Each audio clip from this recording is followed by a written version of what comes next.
I never thought a sound could change how I see reality, but that is what happened to me in 2019. I was working part-time at a radio repair shop outside Brno, cleaning old shortwave receivers. One of them, a Subithera VF206, still worked. When I powered it on, I caught this strange repeating pattern on a dead frequency.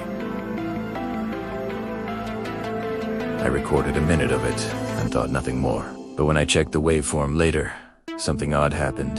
The signal formed a perfect outline of a coastline. It looked almost identical to the Caspian Sea. At first I thought it was interference from local air traffic control, but none of the nearby airports used that frequency. I posted about it on a small ham radio forum, and within hours, my post was deleted. No message, no warning. The same night, the recording file vanished from my desktop. I still had the waveform printout though, and when I showed it to my teacher, he just stared and said it reminded him of something called the Caspian Sea Monster, the Soviet ground effect vehicle project from the 1960s that supposedly sank and was lost. What if the signal came from that? I started digging.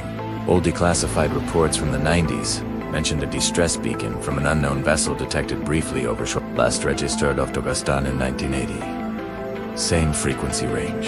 I even found a Russian patent for a submersible radar system that used pulsing transmissions like the one I heard. Some researchers believe parts of the Ekranoplan program were adapted for undersea communication experiments. If that's true, it could mean one of those crafts was never recovered, and its automated beacon is still transmitting blindly. The weirdest part came months later. I moved the radio to a completely different location, near Partibus, and the signal was gone. Dead air.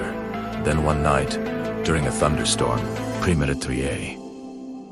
There again. And there it was. But this time, the pattern wasn't the Caspian Sea.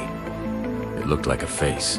A human face made of static, half eroded by noise. I've shown it to engineers, professors, even a friend who works in signal analysis.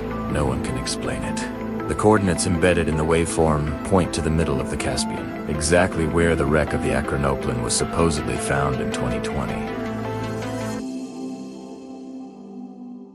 If it's an old beacon, who's maintaining it?